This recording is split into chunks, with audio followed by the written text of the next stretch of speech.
Kinabukasan ay umalis din sila ni Ashton. Kailangan na nilang bumalik dahil maraming trabahong naiwan ng binata. Gusto pa sana niyang makabonding si Sandara nang medyo matagal pa, pero si Ashton masyadong nagmamadali. Akala nga niya ay marami talagang gagawin, pero gusto lang pala siyang masolo ng loko. Imbis kasi na bumalik ay nasa yate lang sila. 2 araw na rin sila dito.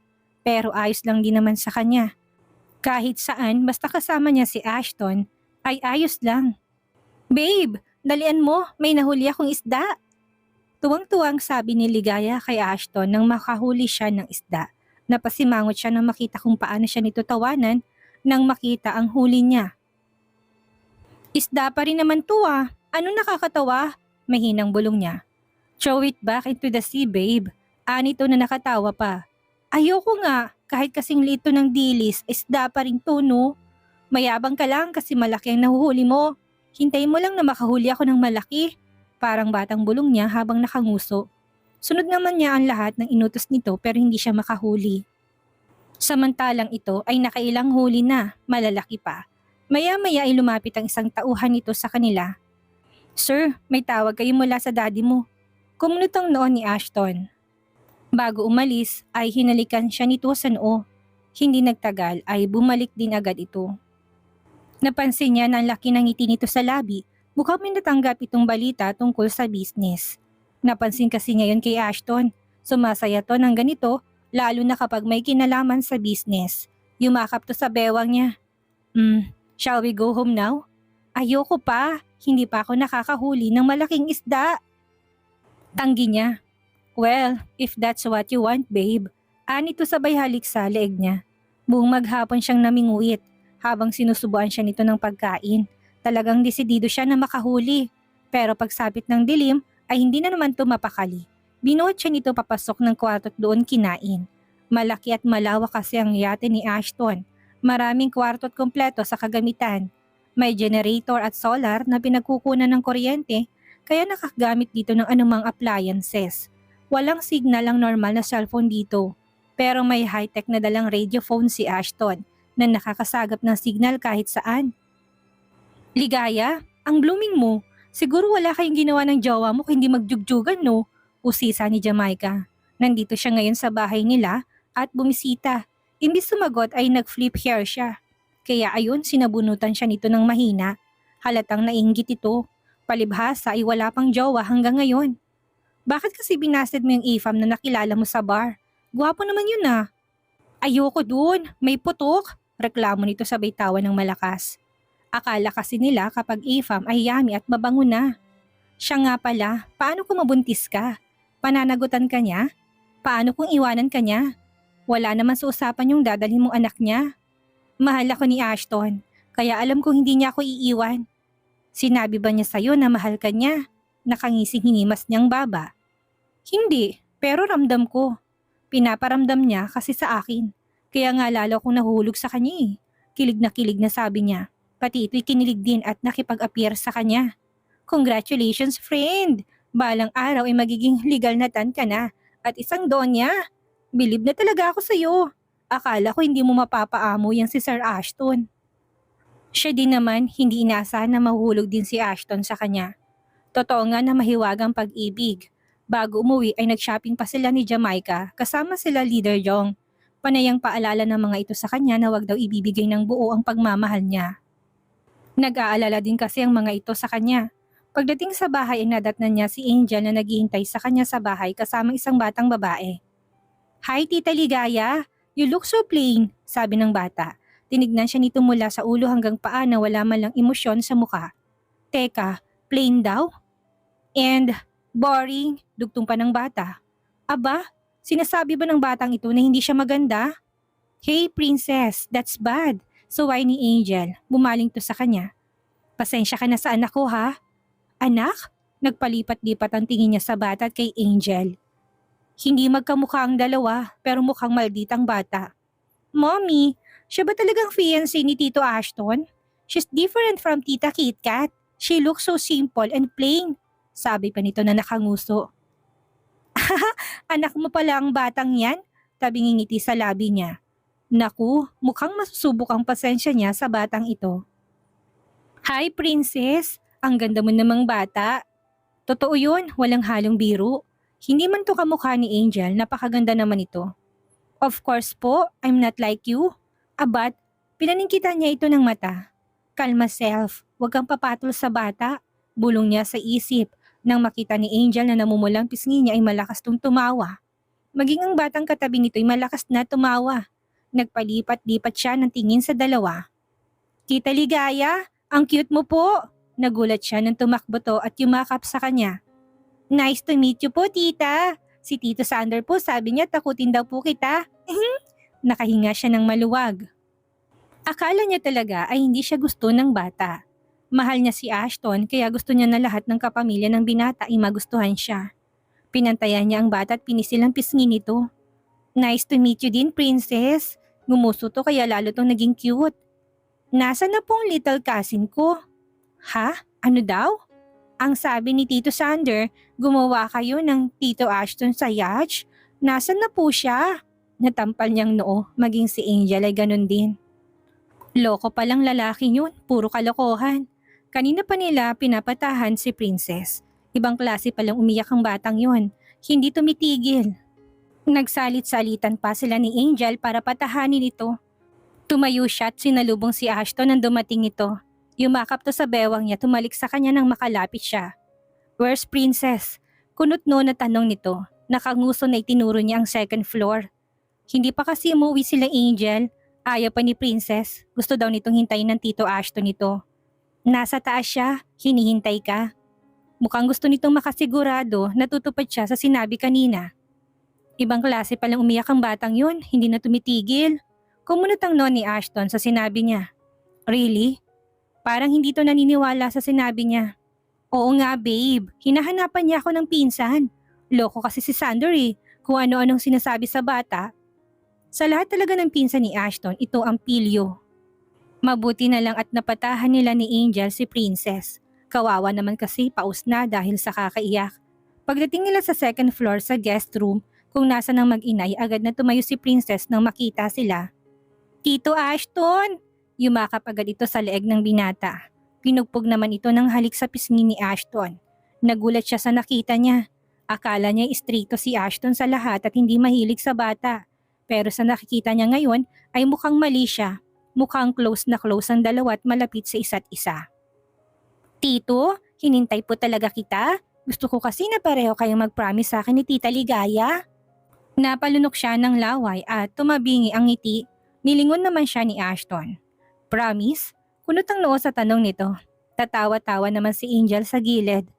Anak nang, napakamot siya sa kilay. Ano kasi? Tumikim siya at nakangiwing sumagot. Hindi ba nabanggit ko sa'yo kanina na iyak siya ng iyak? Naawa ko sa kanya kasi ayaw niyang tumahan. Kaya ayun, nangako ko sa kanya. Nagagawa tayo ng baby para tumigil na siya. Napasubo siya sa batang ito. Wala sana siyang balak sabihin yun kay Ashton.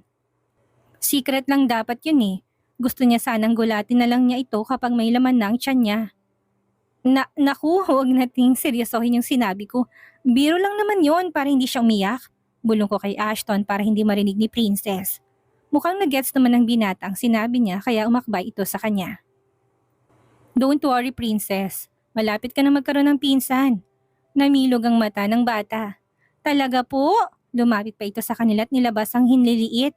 Promise po? Nagkatinginan sila ni Ashton at sabay na tumango. Yes, Princess. That's a promise. Tugon ni Ashton at sabay dikit ng hinliliit sa kamay ng pamangkin at para matapos ang pangako maging siya'y ginawa ito. Todo ngiti si Princess na bumaling sa mami niya. Mami, uwi na po tayo. Nag-promise na po sila sa akin. Bago lumabas ay lumingon pang bata. Gusto ko po ng 10 ha? Nabura ang ngiti sa labi ni Ligaya. Naalala niya sinabi ng kuya ko. 10? Ano bang akala ng mga to? Ganong kadaling gumawa ng bata? Pagkatapos magpaalam na mag-ina ay tumatawa ng umakbay sa kanya si Ashton. Anong tinatawa-tawa mo dyan? Nakairap niyang tanong. I remembered your brother. 10 din ang gusto niya. Nakatawa pa rin na sagot nito. Siya yun, hindi ako. Aniya na nakabusangot. Wait, gusto mo na ba? Sabihin mo lang, magpapanak agad ako sa'yo. Biro niya. Ashton, ano ba? Tili niya nang buhatin siya nito palabas ng kwarto. Paano kung sabihin ko sa yung oo? Are you willing to give me children? Seryosong tanong nito habang nakatingin sa mga mata niya. Hindi niya alam kung nagbibiro ba ito o hindi. Hinahamon mo ba ako? Nakataas ang kilay na tanong niya. Pwes kung oo, aba sige ba? Hindi siya aatras. Bumaba ang mga mata nito sa kanyang labi hanggang sa kanyang leeg. Do you want to? Medyo paus na tanong nito. Pinaglandas niyang kamay sa dibdib nito. Dahan-dahan niyang hinilang suot nitong necktie para ilapit ang mukha sa kanya.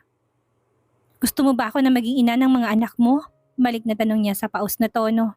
Gusto niya itong akitin at asarin. Pero mukhang hindi na kailangan dahil mukhang nagiinit na ito ngayon sa kanya. I never imagined you would be the mother of my children. But now, I can't imagine anyone else being their mother but you. Sabi nito sabay halik sa labi niyang nakaawang pa. Gumanti siya ng halik dito. Sapat na sa kanya nang marinig yon kay Ashton. Ibig sabihin ay pareho sila ng nararamdaman. Simula din ng mahalin niya ito ay wala na siyang naisip na magiging ama ng anak niya maliban dito. Buong gabi silang nagtalik. Mas wild si Ashton ngayon kumpara nung nakaraan. Siguro nagpipigil lang noon si Ashton kasi birhen pa siya. Kinabukasan nagising siya na wala na ito sa kama. Naabutan niya itong nagluluto habang nakasuot lang ng loose pants at apron. Ang aga mo namang borles? Biro niya habang nakatingin sa matambok nitong puwet. Binitawan itong hawak at lumapit sa kanya tumalik sa labi niya. Good morning babe. Nakangiting bati nito. Naku, buti na lang na-toothbrush siya bago bumaba. Hindi nakakahiya na magpahalik. Kilig na mupo siya nang ipaghila siya nito ng upuan. Nagluluto kasi ito ng pancakes. Ito kasi ang request niya kagabi. Nakangusong tumingin siya sa pancake na mapansing hindi ito toasted. Babe, ayoko niyan, hindi sunog. Gusto ko yung sunog o kaya toasted. Tumatawa namang kinuha nito sa plato at nilagay sa tabi. Bago to ulit nagluto ay hinalikan siya nito sa noo. Habang nagluluto to ay nakangalumbaba na tinitigan niya ito. Lihim siyang napapangiti. Habang nakatingin dito, hindi niya ito inuutusan o ina-under, itong kusang gumagawa ng mga ito para sa kanya. Lalo tuloy siyang nahuhulog dahil dito. Pagkatapos magluto ay pinagtimpla siya nito ng gatas. Nakangiting humalik siya sa pisngi nito. Thank you babe. Tss, after what I've done, sa pisngi ka lang hahalik? Kinikilig na humalik siya sa labi nito. Okay na babe? Nakangising tumango ito. I love it babe, sabi nito sabay halik pa ng isang beses sa labi niya. Ligaya, tignan mo ito, dali. Hinila siya ni Jamaica para tingnan ang mga pang baby na gamit dito sa mall. Nandito kasi sila ngayon sa mall para mamili ng mga gamit para sa magiging anak nila ni Ashton.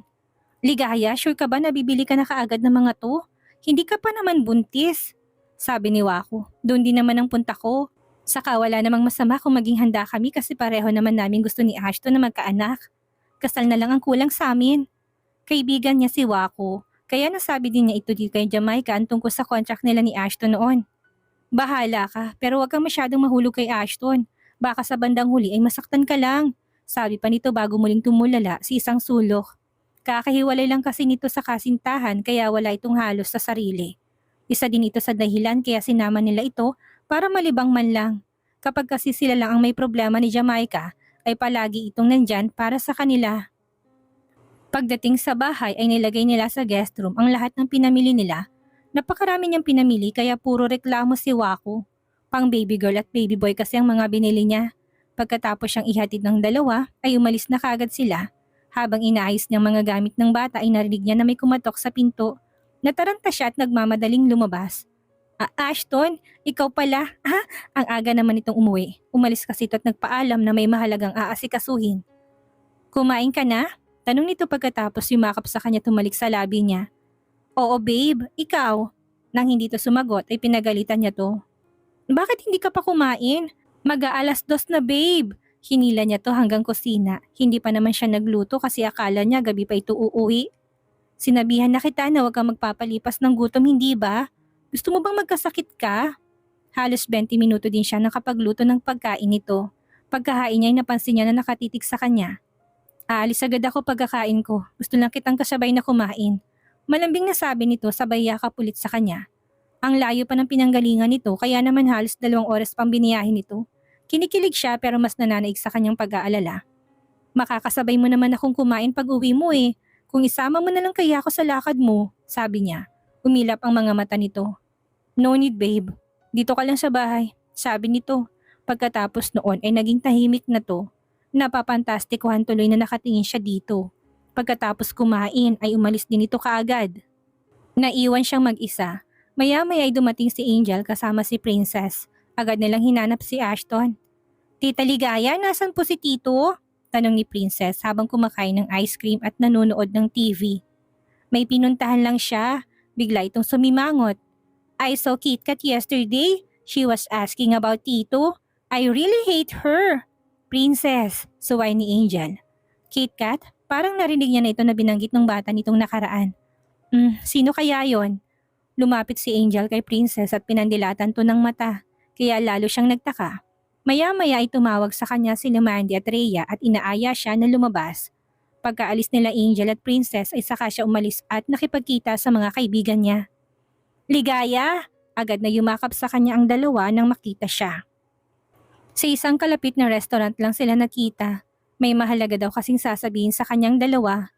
Bakit nga pala hindi ka na pumapasok? Nag-aalala na tuloy kami sa'yo, sabi ni Mandy. Hindi na kasi siya pumapasok nitong nakaraan dahil yun ang gusto ni Ashton. Inaasikaso na kasi nilang kasal nilang dalawa. Oo nga Ligaya, hindi mo tuloy nababantayan si Sir sa mga higad na umaaligid sa kanya sa paligid. Nagtaka siya sa sinabi ni Rhea. Higad? Kasi ganito yun, kilala mo ba yung model na si KitKat Robles? Nitong nakaraang araw, palagi siyang pumupunta sa office ni Sir na may dalang mga pagkain. Nang kumunot ang noon niya ay nagkatinginan ng dalawa. Teka, wag mo sabihin na hindi mo rin alam. Lalo siyang naguluhan. Narinig namin ng KitKat na yon ang first girlfriend ni Sir Ashton nung high school. Simula daw noon, hindi na nakipagrelasyon si Sir sa iba. Ang akala nga ng iba noon siya ang tinatagong fiancé ni Sir at hindi ikaw. KitKat? Naalala niya na itong pangalang binabanggit ni Princess nung una silang nakita at kanina. Kung ganoon, ito pala si KitKat. Hindi ka nagsiselos? Tanong ni Mandy na makitang ngumiti lang siya. Bakit naman ako magsiselos? Past na siya ni Ashton. Ako ng present niya ngayon. Saka mahal ako ng nobyo ko. Walang dahilan para magselos. O matakot ako na maagaw siya ng iba sa akin. May tiwala ako sa kanya. Sir, on the way na ho ang mga bulaklak sa restaurant. Sabi ni Jerome, ang new secretary ni Ashton. Tumango si Ashton. Good. Pagkatapos putulin ng tawag ay nagdial siya tinawagan ang nobya. Babe, pauwi ka na ba? Tanong ni Ligaya na sagutin ang tawag niya. Yes babe, I'm on my way. Susunduin kita, magbihis ka. Wala ako sa bahay babe, nasa labas ako kasama ang mga kaibigan ko. Kung gusto mo magkita na lang tayo. Alright, susunduin kita dyan. Pagkatapos nitong sabihin kung nasan ito ay dinaanan niya ito. Pagkatapos magpaalam sa mga kaibigan ay sumakay na ito sa kotse. Hinawakan agad nitong kanyang mukha at hinalikan ng labi niya. Hi babe, ang pogi mo talaga. Ani ng nobya na ikinatawa niya. Saan tayo pupunta? Tanong ng dalaga nang mapansing ibang tinatahak nilang daan pa uwi. Nagpa-reserve ako ng restaurant for us. Why, busog ka na ba? Pwede ko namang ipakancel yon kung busog ka na at ayaw mo nang kumain. Ngumiti ito ng matamis sa kanya. Hindi talaga ako kumain kasi gusto sana kitang sabayan kumain pag-uwi ko, babe. Siya nga pala, babe. Sinabi kanina ni Angel na bukas ng food tasting natin para sa reception ng kasal. Nabigla ito nang halikan niya sa labi. Ashton naman baka mabangga tayo sa kaharutan mo. Sabi ng nobya na ikinatawa niya. Ano kayang mangyayari ngayon tila may nagbabalik sa past ni Ashton? Maging sagabal pa kaya ito sa nalalapit na kasal ni Ashton at Ligaya? Yan ang ating aalamin sa susunod nating kabanata.